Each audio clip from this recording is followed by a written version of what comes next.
It is my honor to address you this evening on the 100th anniversary of the American Cancer Society at the 55th Annual Palm Beach Gala. Ordinarily, I'd be behind the scenes, checking on the menus, making sure the escort cards were in the proper place and that all of you had your seat. But tonight, I'm sharing my story.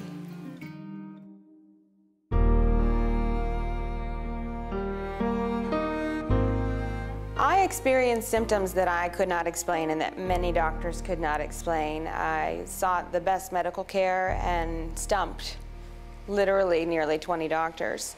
I was finally diagnosed through the care of University of Miami with Hodgkin's lymphoma. My spirit before cancer and after cancer, I would say that it has changed in a way that might be unexpected. I've always been a very positive person. I've always been very driven and just impassioned to learn about any facet of this world that I can. But a good friend told me when she was diagnosed with a disease, a neurological disease, that you never know how much people care until you experience something like this. People who I didn't even think would have a lunch date with me are sending me casseroles, are, sitting in chemotherapy treatments with me. They're buying me Poochie scarves, it's just, people are so supportive and so wonderful.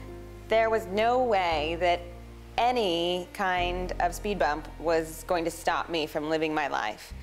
Now, I was diagnosed with Hodgkin's lymphoma, which by comparison to other kinds of cancers, it's curable.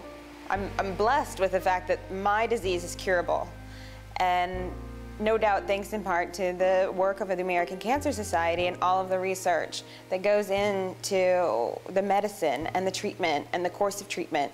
And we suffer through chemotherapy, we lose our hair, we're nauseous, we're uncomfortable, we're extremely fatigued. But we're alive. My husband became a full-time caregiver to our son and a caregiver to me. I wasn't able to function at the level that I had been used to.